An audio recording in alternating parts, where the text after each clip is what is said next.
Здравствуйте. Сегодня 13-е. Время около 13. Хочу поговорить по поводу трансформатора. Новый трансформатор на момент вывода этого из строя стоил 42 тысячи гривен. Сейчас стоит трансформатор 48. Нам покраска обошлась почти в 47 тысяч. Трансформатору практически ничего не делали, разве что заменили масло. И поставили свежие винтики на крышке трансформатора. До этого я снимал видео, разобрали ящик высокого напряжения, там стояли предохранители. Их почему-то уничтожили. Один, во всяком случае, был разбит членом управления. Изоляторы были в хорошем состоянии, разве что надо было вытереть тряпкой.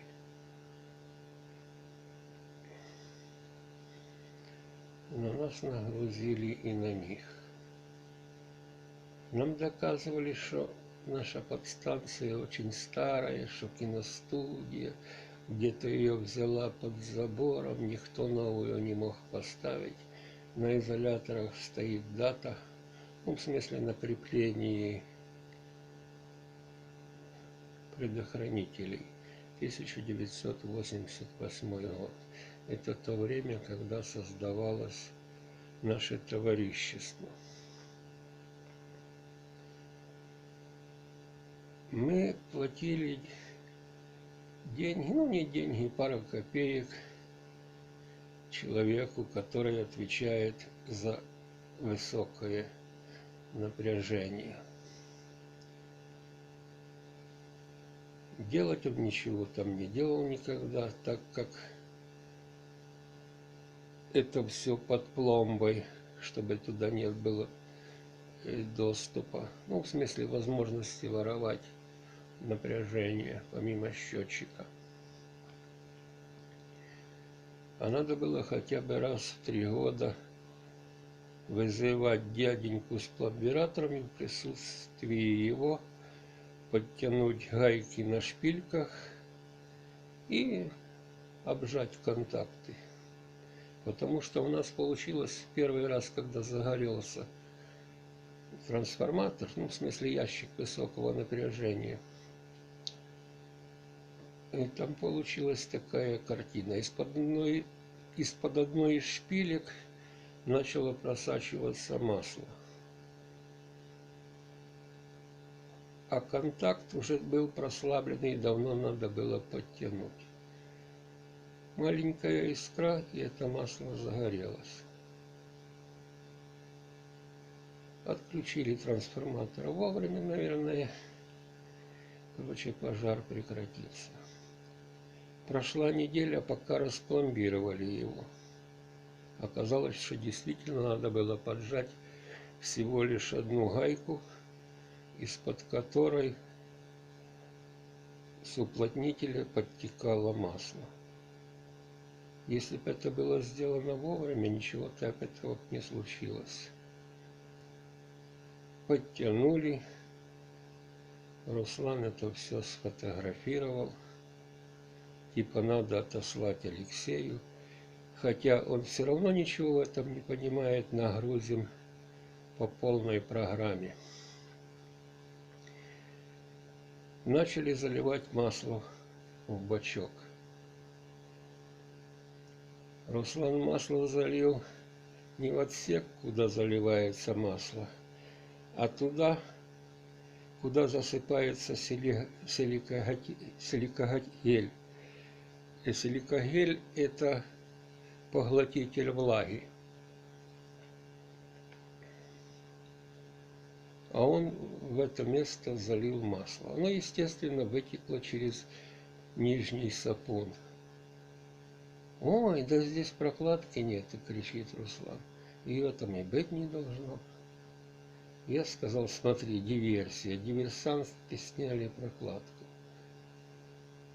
Ну, короче, собрали, закрыли, масло залили уже куда надо. Начали вытаскивать провода, которые шли на 9-ю и 8-ю линию с пакетника. Провода там получались, шли, ну, немножко длинные, выходили сначала в другую сторону, потом поворачивали на изоляторе 8-й и 9-й линии. Мише захотелось, наверное, заработать еще на новом куске провода, поэтому решили поменять. Начали их вытаскивать. Они лежали на проводах, идущих на 12-ю линию. Дергали, смыкали, короче, вырывали по-варварски. Этим самым повредили изоляцию на проводах, идущих на 12-ю линию. И вот прошло несколько дней, изменение температуры туда-сюда, сорвался ветер, а хочу вам сказать, наверх, вот уже на высоте 2 метров, ветер гораздо круче, чем у земли. Короче, шевельнул он этими проводами, они коротнули, и загорелась проводка. И это все можно было восстановить в течение одного дня. Но нас промурыжили месяц и неделю без света, и после всего поставили временный счетчик, так как счетчик и модем будут еще 3 недели в РЭСе находиться, проверяться.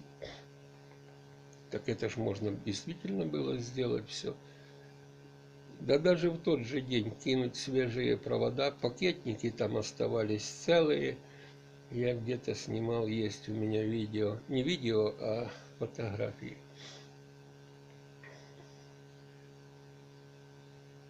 Но для того, чтобы создать побольше ажиотаж, электричество не было включено месяц и неделю. Надо было собрать бабки по стоимости нового трансформатора. Еще раз напомню, новый трансформатор в то время, когда вывели нашу счетовую, стоил 42 тысячи гривен.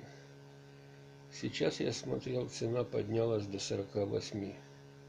В этом году начало опять все подниматься. Тут, как говорится, не попрешь. По поводу предохранителей я оставлю ссылку на видео внизу этого ролика. Если, конечно, не забуду, когда буду публиковать. Здоровья всем богатырского, будьте здоровы.